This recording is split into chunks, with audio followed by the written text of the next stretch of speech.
Hi everyone, Parul here, your usual host and life and leadership coach. And today I have a special guest, Belinda Burton. Welcome on board, Belinda, Thank you. thank you for giving us your time. So everyone, Belinda will be sharing about her journey to becoming a photographer, but most importantly, she'll be sharing a lot of tips and how you can connect with her as well. So I'm not going to give you away too much details because I want you to hear from Belinda. So let me tell you a bit about Belinda. So Belinda Burton is an internationally award-winning portrait photographer.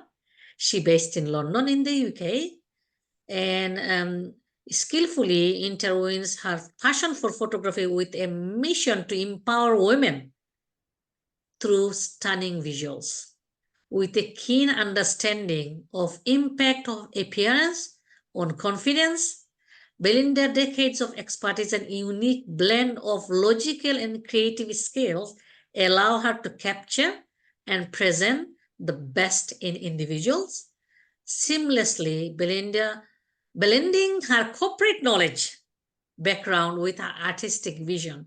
And you've seen Belinda, she was my event photographer in my last event, Boost Inspire Her Confidence Summit. And I met Belinda a long time ago in other events. So she does individual photography as well as corporate photography as well. So you can tell from lots of photographs that I've been posting from my event, it's all done through Belinda's lenses.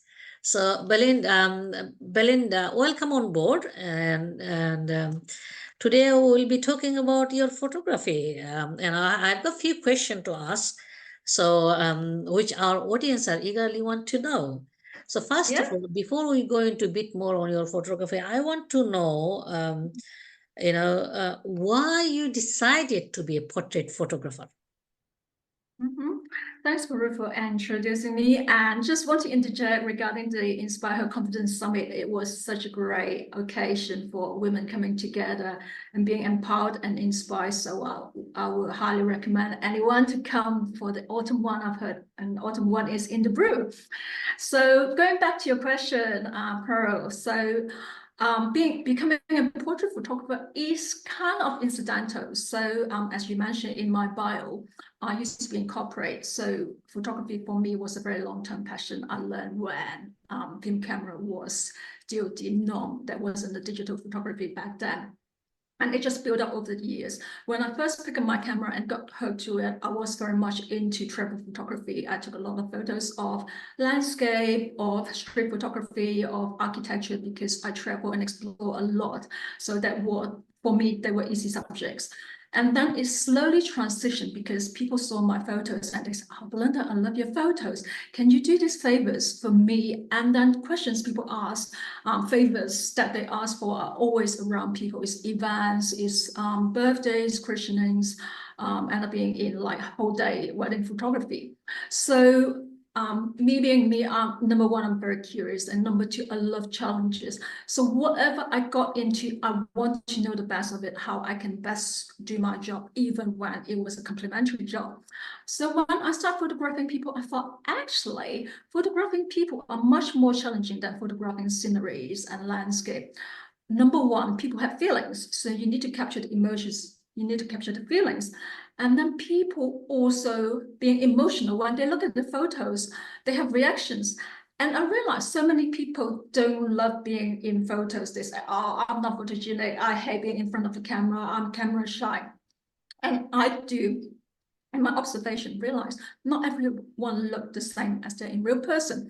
So with my curiosity and push for better skills, I dug deep into these topics, trying to understand why do we not look the same? How can we look better? How can I um, put people back into how they look like in real person as in photos? So I increasingly invest in learning portrait photography. And so when it came to the stage that I am transitioning into semi-pro and into professionals, that become my main focus, that become my main topic, because that really drew me into it, the challenges and the ways I can actually resume people's confidence in photos. Fantastic. And I just want to say to audience, I didn't realize Belinda actually was an accountant and she became a photographer. I only found out when she was speaking at my inside her confidence summit. So you can see, your passion, and Belinda always talk about passion. Your passion, you can focus on your passion. Whatever corporate world or job you're doing doesn't mean you Mhm. have to spend rest of your life. And me and Mhm. Belinda are a great example. I mean, I studied accounting. I worked with Yeah. people. I never focused on accounting. Ah. I started working so I work in social care, Mhm. social services.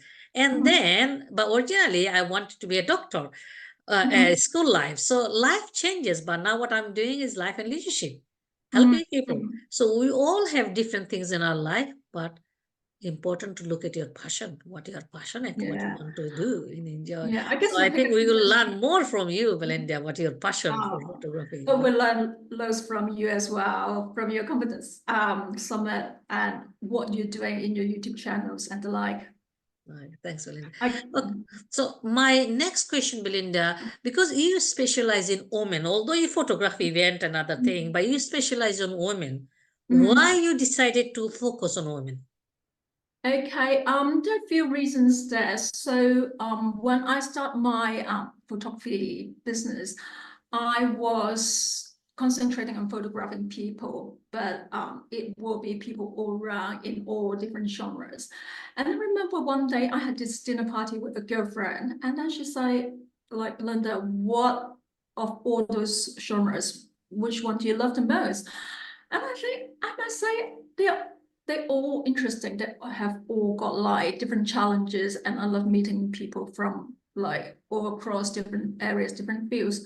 But if you really want me to tell you one thing, I would say photographic women, and not models, not celebrities, but ordinary women. So I do commercial photography, and I do fashion photography, and I work with models. And I say working with models is naturally, they know that they have got the shapes and they've got the facial structures to be photogenic. And also over time, they know how to pose. But putting ordinary women who do not believe in themselves, who believe they are not photogenic, never deserve good photos, and put a set of really beautiful photographs of them in front of them, they really make their day. It's not only their days, it's their decades, it's their years to come, because they come off the shoot feeling so different about themselves. They have got their confidence in themselves restored. So that really means a lot to me. That sense of empowerment, just the sense of making people happy. So that is one thing. And then the other thing is us as women, we know how much pressure we have got from the society just looking our past. So I think women in general feel more judged in terms of their appearance. And there is so much focus in the media, like you have to look this way, you have to buy these products, you have to like go into this weight loss program, you have to like get Botox, or you have to buy this series of lipsticks and whatever skincare. So everyone, I think we all fell into this trap that we want to look like those media cookies, those like hugely retouched celebrities and models, and we want to be recognized. And for people who feel that they don't conform, they feel, am I not enough? Am I lesser than everyone else? And I want to say to them, no, this is not the case. Everyone deserves to be beautiful. Everyone has their own beauty that should be recognized. It shouldn't be defined to any age, any race, any culture, any dress size. So that is why I think for me it is important to bring out the best in everyone. So they say, oh, actually, I am I'm good. I am more than okay. I deserve that attention. I am visible too. Absolutely. Great point. I just want to pick up 2 points you talked about, Belinda. Is one, women is being charged, always been judged, Mhm. regardless. Mhm. Big, small, colorful, whatever it is. But also, women need to feel confidence, Mhm. regardless of age, culture, color. People worry about their wrinkles, people worry about their weight and height and all the things.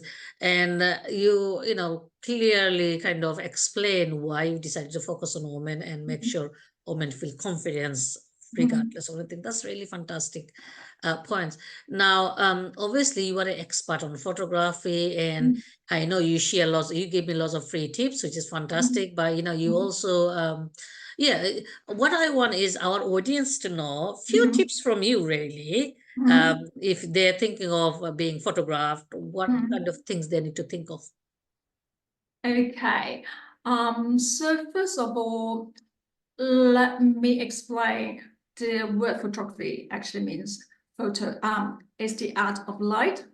So to have good photos, lighting is very important. So where your light comes from, amount of light you get is quite important. So now I'm on Zoom. I have got my light set sideways to me rather than front on. It gives you a little bit more three dimensions. So another thing I would like to explain about photos is a lot of people feel that they look different in photos compared to in real person is because we're compressing three-dimensional bodies into two-dimensional images. So there's certain things that we do that make it compress better and certain things that make it compress worse. So lighting, as I mentioned, is one of them. So any lighting that gives you a bit more dimensions, three dimensions, is good for you. And if you've got light in your bag, try to turn it around because if you're using a mobile phone, it normally wouldn't work out. So I've got equipment to counter that, but anything too bright behind you will tend to set you in shadows. So one thing that's about light, two things about postures. So very simply, I see a lot of people when they take photos, they will be slouching on the sofa or leaning away because naturally people feel a little bit intimidated by photos. So number one is the posture doesn't look good when compressing photos. Number two is it lacks engagement with your audience. So whether it is branding photography or personal portraits, you want the person looking at the photos to feel you're engaged with them. So one very simple way is lean slightly forward, as if when I'm talking to you, I wouldn't be leaning back like that. I'll be engaging with you. So there will be my top two tips for now. Wow, very interesting. Thank you, Belinda. So if before I ask your details, I want to ask your final thoughts. So if you were to leave one thoughts with our audience, what would that be?